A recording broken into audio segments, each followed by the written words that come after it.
తాకట్లో ఉన్న మీ బంగారాన్ని విడిపించి ఆ రోజు ఆన్లైన్ రేటుకి కొంటాం. Sharma gold company. నమస్తే సురేష్ బాబు గారు. కీర్తి గారు నమస్కారం అండి. ధనుసు రాశి వారికి ఏప్రిల్ నెలలో ఎలా ఉండబోతోందండి? మనం ధనుసు రాశి ఫలితాలు చూద్దాం. వీళ్ళకి మూల 1, 2, 3, 4 పాదాలు, పుబ్బ 1, 2, 3, 4 పాదాలు, ఉత్తర ఫస్ట్ పాదం, ఈ 9 పాదాలు కూడా మనకి ధనుసు రాశిలో ఉంటాయి. ప్లానెట్ యొక్క స్థితిని బట్టి కనుక చూసుకుంటే సూర్యుడు వీళ్ళకి మేషరాశిలో 14వ తారీఖు నుంచి ఎంటర్ అవుతున్నారండి. బుధ శుక్రుడు వాళ్ళు మీనరాశిలోనే ఉంటారండి. ఫిబ్రవరి నుంచి జనవరి ఆల్మోస్ట్ వీళ్ళు మే ఎండ్ వరకు అక్కడే ఉంటారండి.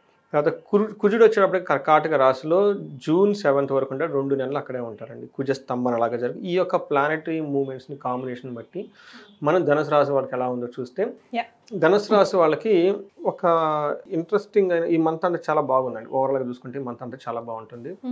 ఎందుకంటే వీళ్ళకి అప్పటిదాకా కనుక ఏదైనా ఒక ప్రాబ్లమ్స్ ఫేస్ చేస్తుంటే మనసులో ఆందోళనలు చింతలు ఇలాంటివి ఏమైనా ఉంటే వాటి నుంచి విముక్తి వస్తుందండి. తర్వాత వచ్చేటప్పటికి వీళ్ళకి ధన ప్రాప్తి, ధనం కూడా విశేషంగా వస్తుంది. అయితే ఒక విషయంలో కేర్ఫుల్గా ఉండాలండి. 8th హౌస్లో కుజుడు ఉండటం వల్ల కొంచెం ప్రమాదాలు జరిగే అవకాశం ఎక్కువగా ఉంటుంది. డేంజర్స్ టు లైఫ్ అంటారు, మృత్యం అంటారు అనమాట. అయితే 4th హౌస్లో శుక్రుడు ఉండటం వల్ల సుఖ సుహృతాభివృద్ధి అంటే ఫ్రెండ్స్ ద్వారా, తర్వాత పుత్రుల ద్వారా ధనం వచ్చే అవకాశం ఎక్కువగా ఉంటుంది. కొన్నిసార్లు ఇది రాకుండా ఆగిపోయే అవకాశం కూడా ఎక్కువగా ఉంటుంది. బట్ ఓవరాల్గా కనుక చూసుకుంటే పెద్ద పెద్ద ప్రాబ్లమ్స్ ఏముండవు, అలా అని చిన్న చిన్న పెద్ద పెద్ద ఆపర్చునిటీస్ కూడా ఏముండవు. ఒక నార్మల్గా తటస్థంగా సామాన్యంగా ఉండిపోయేది అని మనం చెప్పుకోవాలన్నమాట. మనం 5వ ఇంట్లో సూర్యుడు ఉండటం వల్ల వీళ్ళు 5th 11th హౌస్ నుంచి చూడటం వల్ల ధన ప్రవాహం వీళ్ళకి ఫస్ట్ బాగుంటుంది. రెండోది 5వ ఇంట్లో సూర్యుడు ఉండటం వల్ల ఏమని చెప్తారంటే మనకి మహర్షులు ఏం చెప్తారంటే దేహలాస్యం మనస్తాపం సుహృత్వేషం ధనవ్యయం బుద్ధి చాంచల్యం ఆప్నోతి పంచమస్తే రవి ఆరు పంచమే రవి సంయుతి అని చెప్తారు. దీని మీనింగ్ ఏంటంటే 5వ ఇంటిని మనకి స్ట్రాటజీస్ చెప్తూ ఉంటుంది. అంటే భవిష్యత్తులో ఏం చేయాలి, ఎలా చేయాలి. 5వ ఇంటి మనకున్న ప్యాషన్స్ ఎమోషన్స్ కూడా చూపిస్తుంది. ఎక్కడ క్రూర గ్రహం ఉండటం వల్ల ఈ రెండు డిస్టర్బ్ అయిపోతుంది. ఈ టైంలో వీళ్ళకి ఏం చెప్తారంటే బుద్ధి చాంచల్యం అంటే పెద్ద పెద్ద ప్లానింగ్లు చేస్తే అంత మైండ్ వీళ్ళ దగ్గర ఉండదండి. ఆ తర్వాత ఏదో ప్లాన్ చేస్తారో అది సరిగ్గా ఉండదు, మళ్ళీ నెక్స్ట్ ఇంకో ప్లాన్ మారుస్తుంటారు, ఇలా అటు ఇటు మారుస్తూ ఉంటారు అనమాట. స్ట్రాటజీస్ వర్కౌట్ అవ్వదు. అంతేకాకుండా వీళ్ళకి 5th హౌస్లో సూర్యుడు 5th హౌస్ని మనకి ఎమోషన్స్ కూడా చూపిస్తుంటాయి. లవ్, ప్యాషన్ వీటికి సంబంధించిన వాటిలో కూడా డిస్టర్బ్ అయ్యే అవకాశం ఎక్కువగా ఉంటుంది. అంతేకాకుండా 5th హౌస్లో మనకి ఎమోషన్స్ ఒక సైడ్ పాజిటివ్గా ఉంటుంది, ఒకటి నెగిటివ్గా కూడా ఉంటుందండి. పాజిటివ్ అంటే ఏంది, ఉదయాన్నే లెగటం, యోగా చేసుకోవటం, మెడిటేషన్ చేయటం, చాంటింగ్లు, ఇదంతా పాజిటివ్ సైడ్లో ఉంటుంది. ఇది నెగటివ్ సైడ్లో కూడా ఉంటుంది. అప్పుడేమవుతుంది, బయటకు వెళ్ళటం, బెట్టింగ్లు చేయటం, తర్వాత ఏమంటారు డ్రింకింగ్, ఆల్కహాలిక్ ఇవి తీసుకోవటం, లవ్, రొమాన్స్ ఇలా వెళ్ళిపోతారు. Because emotions one is the positive, one is the negative side. వీళ్ళకి నెగిటివ్ సైడ్లో ఎమోషన్స్ వెళ్ళిపోయే అవకాశం ఎక్కువగా ఉంటుంది. కాబట్టి టూ మచ్ ఆల్కహాలిక్ తీసుకోవటం, లవ్ రొమాన్స్లో డిస్టర్బెన్స్ రావటం, తర్వాత బుద్ధి అటు ఇటు మారిపోవటం, రకరకాల ప్లాన్లు చేసే అవకాశం అంతా ఎక్కువగా ఉంటుంది. కాబట్టి కొంచెం జాగ్రత్తగా ఉండాలి. తర్వాత కుజుడు వీళ్ళకి 8th హౌస్లో ఉంటున్న ఒక 60% వీళ్ళకి మంచి చేస్తూ ఉన్నారు. ఏ విషయంలో మంచి చేస్తున్నారంటే ఫస్ట్ 3rd హౌస్లో చూడటం వల్ల ఏమవుతుందంటే ఇష్ట కార్య సిద్ధి, అనుకున్న పనులన్నీ చక్కగా అవుతూ ఉంటాయి. వస్త్రలాభం, ధనలాభం కూడా ఉంటుంది. 3rd హౌస్తో ఉండటం వల్ల సోదరులతో చక్కగా ఒక మంచి అన్యోన్యత కలిపేసి వాళ్ళకి కావాల్సిన సపోర్ట్ వీళ్ళకి వస్తుంది. అంతేకాకుండా బంగారు వస్తువులు కొంటారు. వీళ్ళకి 11th హౌస్లో ఉండటం వల్ల ఏమవుతుందంటేనండి వీళ్ళకి యత్న కార్య అనుకూలము, తర్వాత ఆరోగ్యం బాగుండే, సంతోషము, వస్త్రలాభకృతి, ఈ 2 విషయాలు చక్కగా ఉంటుంది. ఏది చేసినా లాభప్రదంగా బాగుంటుంది.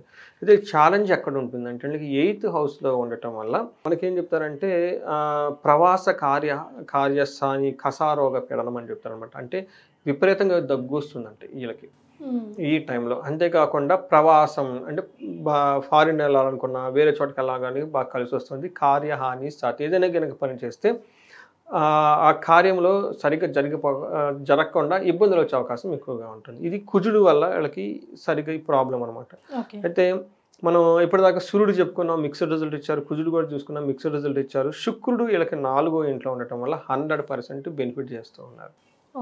ఏ విధంగా అంటే స్వబుద్ధి, బంధు సన్మానం, స్త్రీ సంభాషణ సంభ్రమ, పుత్రమిత్ర కళాత్రాది విద్యాగోష్ఠు సుఖే భృగు. సుఖే అంటే 4వ ఇంట్లో భృగుడు అంటే శుక్రుడు ఉండటం వల్ల ఏమవుతుందంటే స్వబుద్ధి, వాళ్ళ యొక్క ఓన్ మైండ్ థాట్స్ చాలా పవర్ఫుల్గా ఉంటాయి ఈ టైంలో.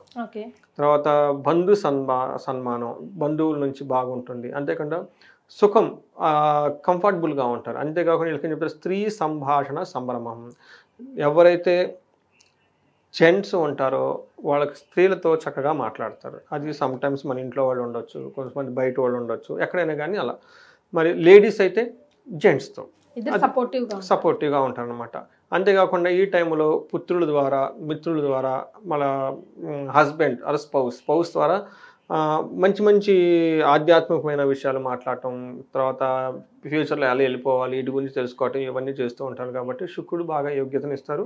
దీనితో పాటు 10th హౌస్ని కూడా చూడటం వల్ల ప్రొఫెషనల్ మ్యాటర్స్లో చాలా బాగుంటారు. ఓకే. సో మనం ఏ ప్రకారంగా చూసుకున్నా ఇంట్లో ప్రొఫెషనల్ శుక్రుడు యోగ్యతను ఇస్తూ ఉన్నాడు. కుజుని వల్ల కూడా చాలా యోగ్యతను ఉంది, కానీ రోగం వచ్చే అవకాశం ఎక్కువగా ఉంది. అప్పుల బాధ, స్థాననాశనం, ఫారిన్ వెళ్ళటానికి ప్రమోట్ చేస్తూ ఉంటాడు. అగైన్ సూర్యుడు వచ్చేటప్పటికి ధన ప్రవాహాన్ని ఇస్తున్నారు. కొంచెం ఛాలెంజెస్ కూడా ఉంటాయి. ఈ ఛాలెంజెస్ కూడా స్ట్రాటజీస్ ఫ్రేమ్ చేయటం, తర్వాత వీళ్ళకున్న ఎమోషన్స్ ఆర్ హ్యాబిట్స్, అంత బ్యాడ్ హ్యాబిట్స్ డెవలప్ చేసుకోవటం, ఇవన్నీ జరిగే అవకాశం ఎక్కువగా ఉంది. ఇవి తెలుసుకొని చక్కగా కొంచెం ఏమంటారు పేషెన్స్ అంటే అవేర్నెస్గా చేస్తే బాగుంటుంది. మరి నక్షత్రాల ప్రకారం ఎలా ఉందండి? నక్షత్రాలు మూల, పూర్వాషాఢ, ఉత్తరాషాఢ ఇందులో ఉంటాయండి. వీళ్ళకి పెద్ద ఎక్కువగా టెన్షన్స్ ఏమి లేవండి. మనం చూసుకుంటాం అనుకోండి, మూల, పూర్వాషాఢ, ఉత్తరాషాఢ వాళ్ళకి నక్షత్రం వైజు ఈ మాసం అంతా వీళ్ళకి జయప్రదంగా ఉంటుంది. సూపర్. ఒకటి. రెండోది, వీళ్ళకి ఏది చేసినా కానీ ధనలాభం ఉంటుంది. ఇంకేమండి బాగుంది. తర్వాత ఛాలెంజెస్ ఎక్కడ ఉన్నాయంటే అండి, కొన్నిసార్లు మిక్స్డ్గా ధనహీనత, పర్టికులర్గా ఉత్తరాషాఢ నక్షత్రం వాళ్ళకి ధనం కోల్పోయే అవకాశం ఎక్కువగా ఉంది. అయితే వీళ్ళకి బంధనము, ఎవరికంటే మూలా నక్షత్రం వాళ్ళకి బంధించబడినట్లు ఉండే సిచ్యువేషన్ ఉంది. ఇది కూడా మిక్స్డ్గా ఉంది. ఒక రకంగా చూసుకుంటే వీళ్ళకి 70% అంతా పాజిటివ్గానే ఉంది. ఇంకా ఏమైనా కనుక వాళ్ళకి ఎక్స్పీరియన్స్ అయితే పర్సనల్ లెవెల్లో రెమెడీస్ చేసుకుంటే బాగుంటుంది.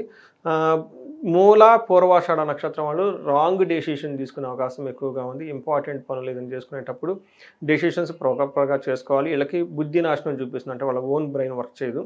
ఈ టైంలో వేరే వాళ్ళతో హెల్ప్తో కనుక సజెషన్ తీసుకుంటే చాలా బాగుంటుంది. ఉత్తరాషాఢ నక్షత్రం వాళ్ళకి స్త్రీ నాశనం లేదంటే పురుష నాశనం అని చూపిస్తూ ఉంటుంది. దీన్ని బట్టి ఏమవుతుంది, వాళ్ళ ఇంట్లో కానీ బంధువులు కానీ హెల్త్ బాగలేక దాని యొక్క ప్రభావం వీళ్ళ మీద పడే అవకాశం ఎక్కువగా ఉందండి. రైట్. మరి ఏమి పరిహారాలు సూచిస్తారండి వీరికి? వీళ్ళకి పరిహారాలు కేస్ టు కేస్ చేసుకుంటే చాలా బాగుంటుంది. ఎందుకంటే ఓవరాల్గా 70% బాగుంది. ఇంకా ఎవరికైనా వాళ్ళ ఇండివిజువల్ జాతకంలో దశలు, అంతర్దశలు అవి సరిగ్గా లేకపోవటం వల్ల అయితేనేమి వాళ్ళకి ఉన్న స్పెసిఫిక్ రీజన్ బట్టి చేసుకుంటే బాగుంటుంది. వీళ్ళకి జయము బాగుంది కాబట్టి ప్రాబ్లం లేదు. బట్ కొంతమందికి ధనహీనత చూపిస్తుంది. వీళ్ళకి కనకదార స్తోత్రం చదువుకోవటం, శ్రీ సూక్తం చదువుకోవటం, ఇవి చేస్తే అంటే బాగుంటుంది. ఇంకా కొంతమందికి ఏమంటే గణపతి అధర్వ శీర్షం అని ఒకటి ఉంటుందండి. ఇది వేద మంత్రం, చాలా పవర్ఫుల్, చాలా ఈజీగా ఉంటుంది, అందరూ ఇనే ఉంటారు. ఇది ప్రాపర్గా చాంట్ కనుక చేసుకోగలిగితే ఎలాంటి ఆటంకాలు ఉన్నా కానీ పోతుంది. పర్టికులర్గా మనం కనుక చూసుకున్నాం అనుకోండి, కుజుని వల్ల శూన్య వల్ల మిక్స్డ్ రిజల్ట్ వస్తుంది అనమాట. ఇలాంటివి ఉంటే పోయేసి చక్కగా విజయం కలుగుతుంది. ఇంకా ఏమైనా కనుక వాళ్ళకి ప్రాబ్లమ్స్ ఫేస్ చేస్తూ ఉంటే వాళ్ళు కనకదార స్తోత్రంతో పాటు కుబేర పాశుపత హోమం చేసుకున్నా, లేదంటే ఎవరైనా ఇండియాలో చండీ హోమం చేసుకున్నా, రాజకీయ నాయకులు ఎవరైనా హైఫై పొజిషన్లో ఉన్న వాళ్ళు రాజశ్యామల హోమం చేయించుకున్నా కనుక ఇలాంటివి చేసుకుంటే చక్కగా ఉంటుందండి లైఫ్ అంతా. Right. Thank you so much అండి. ధన్యవాదాలు. ధన్యవాదాలు.